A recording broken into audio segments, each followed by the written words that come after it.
Hello friends, welcome to so happy. வாங்க, இன்னைக்கு என்ன வீடியோல பார்க்க போறோம்? அவல் வச்சு லட்டு செய்ய போறோம். எப்படி செய்யறதுன்னு பார்க்கலாம்.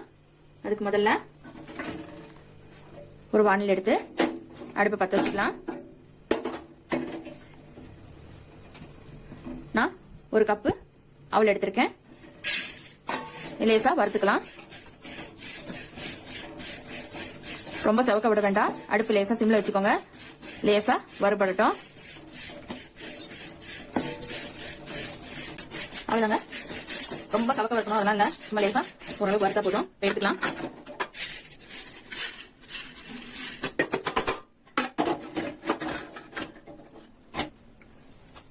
வாணலி வச்சாச்சு. நம்ம அதுல 2 டேபிள் ஸ்பூன் நெய் சேர்த்துக்கலாம்.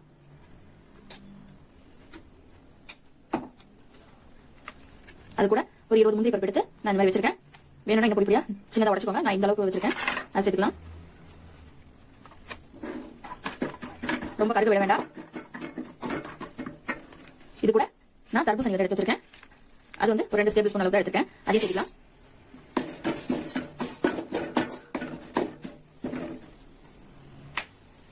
பாருங்க, இந்த அளவுக்கு வதங்கி இருந்தா போதும். ரொம்ப சவக்கணும்னு அவசியம் இல்லை. இப்போ நான் வந்து தேங்காய் சிறு துருவலா துருவி எடுத்திருக்கேன்.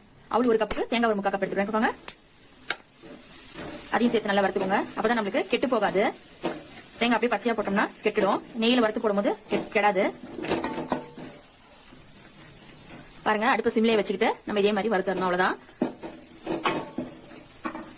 நான் எந்த கப்ல அவள் எடுத்தனோ அதுல 1/2 கப் வெல்லம் எடுத்து நான் பாவு எடுத்து வச்சிருக்கேன். அதாவது ரொம்ப திக்கா இல்ல, தண்ணி மாதிரி மண் இருக்கும். அதனால வடிகட்டி எடுத்து வச்சிருக்கேன். அதையும் சேர்த்துக்கலாம். பாவு கொஞ்சம் திக்காகட்டும்.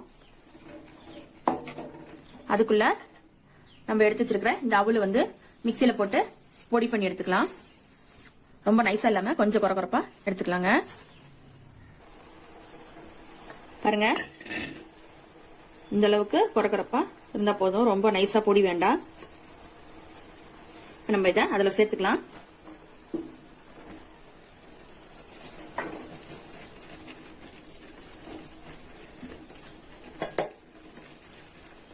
நல்லா பெரட்டி விடுங்க. இப்ப 1/4 டீஸ்பூன் ஏலக்காய் பொடி சேர்த்துக்கலாம். நல்லா கலந்து விட்டுருங்க. அவ்வளவுதாங்க. இந்த மாதிரி ஒட்டாம வந்துருச்சு. இப்ப வந்து நம்ம இதை அடுப்பு ஆஃப் பண்ணிடலாம். கொஞ்சம் சூடு ஆறட்டும். சூடு ஆறணுன்னே நம்ம இதை உருண்டையா பிடிச்சி எடுக்கலாம். கொஞ்சம் ஆறட்டுங்க. பாருங்க, சூடு ஆறின உடனே இப்ப நம்ம கையில தேவையான அளவு சின்னதா வேணா சின்னதா, நான் ஓரளவுக்கு மீடியமா உருண்டை போடுறேன். பாருங்க, இந்த மாதிரி அழுத்தி லட்டு மாதிரி பிடிச்சிடணும். நான் கார்னிஷ்காக ஒரு முந்திரி வச்சிருக்கேன். இதே மாதிரி நம்ம மீதி இருக்கிற மாதிரியும் லட்டு மாதிரி பிடிச்சி வச்சுட்டு பார்க்கலாங்க.